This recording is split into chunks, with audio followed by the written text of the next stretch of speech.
ಕೊಪ್ಪಳ ಜಿಲ್ಲೆಯ ಕುಷ್ಟಗಿಯಲ್ಲಿ ಸರ್ಕಾರಿ ಪಾಲಿಟೆಕ್ನಿಕ್ ಕಾಲೇಜಿನಲ್ಲಿ ನಿನ್ನೆ ಆಯೋಜಿಸಿದ ಯುವ ನಿಧಿ ಯೋಜನೆ ಅರಿವು ಕಾರ್ಯಕ್ರಮ ಹಾಗೂ 2025ರ ಯುವ ನಿಧಿ ಯೋಜನೆಯ ನೋಂದಣಿ ಪ್ರಕ್ರಿಯೆ ಆರಂಭ ಕಾರ್ಯಕ್ರಮದಲ್ಲಿ ಉದ್ಯೋಗ ವಿನಿಮಯ ಕೇಂದ್ರದ ಅಧಿಕಾರಿ ಶಿವಯೋಗಿ ಹೊಸಳ್ಳಿ ಭಾಗವಹಿಸಿ ಮಾತನಾಡಿ ಅವರು ಯುವ ನಿಧಿ ಯೋಜನೆ ಕರ್ನಾಟಕ ಸರ್ಕಾರದ ಮಹತ್ವಾಕಾಂಕ್ಷಿ ಯೋಜನೆಯಾಗಿತ್ತು. ಈ ಯೋಜನೆಯು ಪದವಿ ಮತ್ತು ವೃತ್ತಿಪರ ಕೋರ್ಸ್ಗಳನ್ನು ಮುಗಿಸಿ ಸ್ವಂತ ಉದ್ಯೋಗಕ್ಕಾಗಿ ಹುಡುಕಾಡುತ್ತಿರುವ ಯುವಕರಿಗೆ ಆರ್ಥಿಕವಾಗಿ ನಾನಾ ರೀತಿಯಲ್ಲಿ ಅತ್ಯಂತ ನೆರವಾಗಿದೆ ಹಾಗೂ ಸ್ವಾವಲಂಬನೆ ಬದುಕಿಗೆ ದಾರಿದೀಪವಾಗಿದೆ. ಯುವ ನಿಧಿ ಯೋಜನೆಯು ವಿದ್ಯಾರ್ಥಿಗಳಿಗೆ ಕುಟುಂಬದ ಮೇಲಿನ ಆರ್ಥಿಕ ಅವಲಂಬನೆಯನ್ನ ಕಡಿಮೆಗೊಳಿಸುತ್ತಿದೆ. ಈ ಯೋಜನೆಯ ಉಪಯೋಗವನ್ನು ಪಡೆದುಕೊಳ್ಳುವಲ್ಲಿ ವಿದ್ಯಾರ್ಥಿಗಳು ಹಿಂದೇಟಾಕುವುದು ಏಕೆ? ಯೋಜನೆಯ ಬಗ್ಗೆ ಏನೇ ಸಮಸ್ಯೆ ಇದ್ರೂ ಅದಕ್ಕೆ ಸೂಕ್ತ ಮಾಹಿತಿ ಪರಿಹಾರ ನೀಡಲು ತಾಲೂಕು ಗ್ಯಾರಂಟಿ ಯೋಜನೆ ಅನುಷ್ಠಾನ ಸಮಿತಿ ನೇಮಕವಾಗಿದೆ. ಸದರಿ ಯೋಜನೆಯ ಕಚೇರಿಯು ತಾಲೂಕು ಪಂಚಾಯತ್ನಲ್ಲಿದೆ. ಒಂದು ವೇಳೆ ಉದ್ಯೋಗ ಸಿಗದಿದ್ದಲ್ಲಿ ಈ ಯೋಜನೆಯನ್ನ ಪ್ರತಿ 3 ತಿಂಗಳಿಗೊಮ್ಮೆ ಸ್ವಯಂ ದೃಢೀಕರಣ ನೀಡಿ ಆನ್ಲೈನ್ ಗ್ರಾಮ ಒನ್ ಕರ್ನಾಟಕವನ್ನಲ್ಲಿರುವ ನವೀಕರಿಸುವ ಮೂಲಕ ಈ ಯೋಜನೆಯನ್ನ 2 ವರ್ಷಗಳವರೆಗೂ ಪಡೆಯಬಹುದಾಗಿದೆ. ಕನಿಷ್ಠ 6 ವರ್ಷನಾದರೂ ಕರ್ನಾಟಕ ರಾಜ್ಯದಲ್ಲಿ ವ್ಯಾಸಂಗ ಮಾಡಿರಬೇಕು ಅಂತ ವಿದ್ಯಾರ್ಥಿಗಳು ಮಾತ್ರ ಈ ಯೋಜನೆಗೆ ಅರ್ಹರಾಗಿರುತ್ತಾರೆ. ಪ್ರಸ್ತುತ ವರ್ಷದ ವಿದ್ಯಾರ್ಥಿಗಳು ಪರೀಕ್ಷೆ ಬರೆದು ಫಲಿತಾಂಶ ಪ್ರಕಟವಾದ ಮೇಲೆ ನೀವು ಆನ್ಲೈನ್ ಮೂಲಕ ಅರ್ಜಿ ಮಾಡಿದ ನಂತರ 180 ದಿನವಾದ ಮೇಲೆ ನೀವು ಅರ್ಹರಾಗುತ್ತೀರಿ. ಇದುವರೆಗೂ ಜಿಲ್ಲೆಯಲ್ಲಿ 9,200 ವಿದ್ಯಾರ್ಥಿಗಳು ಅರ್ಜಿ ಸಲ್ಲಿಸಿದ್ದಾರೆ.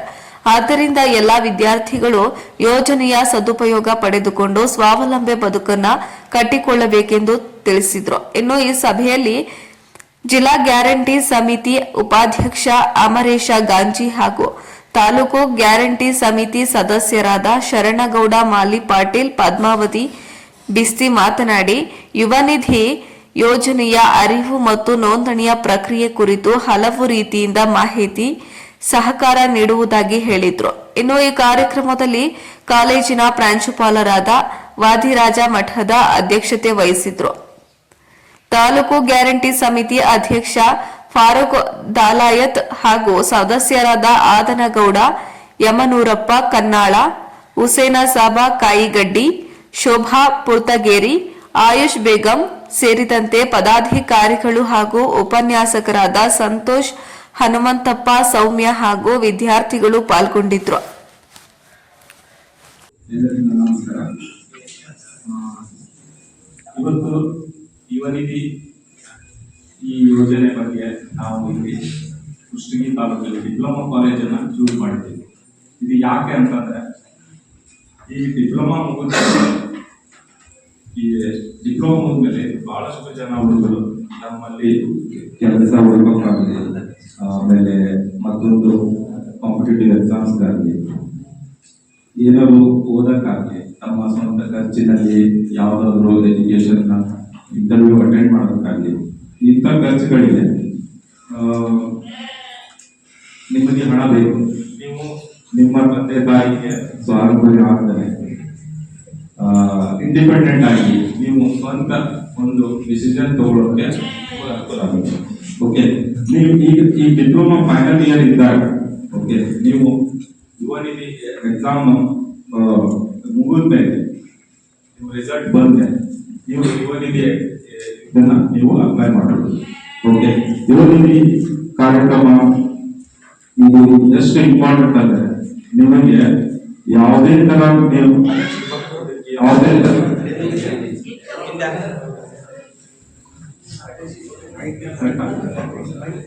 ಓಕೆ ಫ್ರೀ ಇರ್ತದೆ. ಯಾವ ಪೋರ್ಟಲ್ ಅಂದ್ರೆ ನೀವು ಸೇವಾ ಸಿಂಧು ಪೋರ್ಟಲ್ ಅಲ್ಲಿ ಹೋಗಿ ನೀವು ಸೇವಾ ಸಿಂಧು ಪೋರ್ಟಲ್ ಹೋಗಿ ಆನ್ಲೈನ್ ನಲ್ಲಿ ಅಪ್ಲೈ ಮಾಡಬಹುದು. ನೀವೇ ಸ್ವಂತ ಅಪ್ಲೈ ಮಾಡಬಹುದು, ಇಲ್ಲಾಂದ್ರೆ ನೀವು ಕರ್ನಾಟಕವನ್ನು ಗ್ರಾಮ ಬಾಪೂಜಿ ಸೇವಾ ಸೆಂಟರ್ ಮೂಲಕ ನೀವು ಫ್ರೀಯಾಗಿ ಅಪ್ಲೈ ಮಾಡಬಹುದು. ಓಕೆ, ನೀವು ಎಕ್ಸಾಮ್ ಮುಗಿದ್ಮೇಲೆ ನೀವು ರಿಸಲ್ಟ್ ಬಂದಿರಬೇಕು. ಇಷ್ಟೇ ಇರುತ್ತೆ ಇರೋದು. ಎಕ್ಸಾಮ್ ಮುಗಿದ ರಿಸಲ್ಟ್ ಬಂದ್ಮೇಲೆ ನೀವು ಅಪ್ಲೈ ಮಾಡಕ್ಕಾಗಲ್ಲ. ಆಮೇಲೆ ನೀವು 180 ಡೇಸ್ ಆದ್ಮೇಲೆ ನಿಮಗೆ ಏನಾದರೂ ನಿಮಗೆ ಜಾಬ್ ಸಿಕ್ಕಿಲ್ಲ, ಉನ್ನತ ಶಿಕ್ಷಣ ನೀವು ಮಾಡಿಲ್ಲ ಅಂದ್ರೆ ನೀವು ಇದಕ್ಕೆ ಅರ್ಹ ಮಾಡ್ತೀರಿ.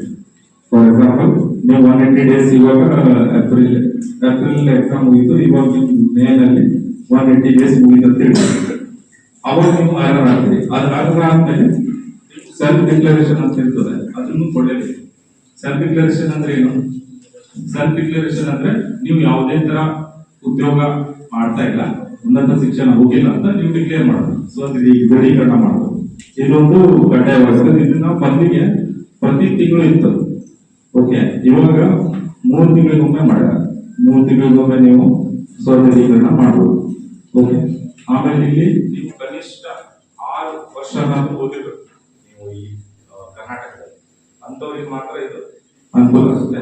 ಆಮೇಲೆ ನೀವು ಮೇನ್ ಏನಂದ್ರೆ ನೀವು ಎಕ್ಸಾಮ್ ಮುಗಿಸಿದ ಕೂಡಲೇ ನಿಮ್ದು NIT ಪೋರ್ಟಲ್ ಅಲ್ಲಿ ನಿಮ್ದು ಡಾಕ್ಯುಮೆಂಟ್ಸ್ ಇದಾವೆಲ್ಲ ನೋಡ್ಕೊಳ್ಳಿ. ಡಿಜಿಟಲ್ ಸರ್ಟಿಫಿಕೇಶನ್ ಇದೆ ಇಲ್ಲ, ಈ ಡಿಜಿಟಲ್ ಸರ್ಟಿಫಿಕೇಶನ್ ಇದ್ರೆ ನಿಮಗೆ ಅಪ್ಲೈ ಮಾಡಕ್ಕೆ ತುಂಬಾ ಈಸಿ. ಯಾಕಂದ್ರೆ ಇದು ಆಟೋ ವೆರಿಫೈ ಆಗುತ್ತೆ. ನಿಮ್ದು SSLC ಆಗಲಿ ಡಿಪ್ಲೊಮಾ ಮಾಸ್ಟರ್ ಆಗಲಿ ನಾಟ್ ಪೋರ್ಟಲ್ ಇಂದ ಆಟೋಮೆಟಿಕ್ ಆಗಿ ನಿಮ್ಮ ಯುವನಿಧಿ ಫೆಚ್ ಆಗುತ್ತೆ. ಅವಾಗ ನೀವು ವೆರಿಫಿಕೇಶನ್ ನಿಮಗೆ ಫಾಸ್ಟ್ ಆಗಿ ಆಗ್ತದೆ. ಇಷ್ಟು ಇದರಲ್ಲಿ ಇದೇನು ದೊಡ್ಡ ಇದಿಲ್ಲ, ಈಸಿ ಮೆಥಡ್ ಇದೆ. ಜಸ್ಟ್ ನೀವೇನಂದ್ರೆ ನಿಮ್ಮ ಸರ್ಟಿಫಿಕೇಟ್ಸ್ ಕರೆಕ್ಟ್ ಆಗಿ ಅಪ್ಲೋಡ್ ಮಾಡಬೇಕು. ಆಧಾರ್ ಲಿಂಕ್ ಅಕೌಂಟ್ ಇಡಬೇಕು, ಮತ್ತೆ ನಿಮ್ಮ ಮೊಬೈಲ್ ನಂಬರ್ ಆಗಲಿ ಇಮೇಲ್ ಆಗಲಿ ಎಲ್ಲ ಆಕ್ಟಿವ್ ಇಮೇಲ್ಸ್ ಕೊಡಬೇಕು. ತಪ್ಪು ಇಮೇಲ್ ಕೊಟ್ಟರೆ ಮತ್ತೆ ಕಷ್ಟ ಆಗುತ್ತೆ. ಆಮೇಲೆ ಯುವನಿಧಿ ಪ್ಲಸ್ ಅಂತ ಒಂದಿದೆ. ಯುವನಿಧಿ ಪ್ಲಸ್ ಅಲ್ಲಿ ನೀವು ತರಬೇತಿ ಸಂಸ್ಥೆಯಲ್ಲಿ ನೀವು ಉಚಿತ ತರಬೇತಿಯನ್ನು ಬರೀಬೇಕು.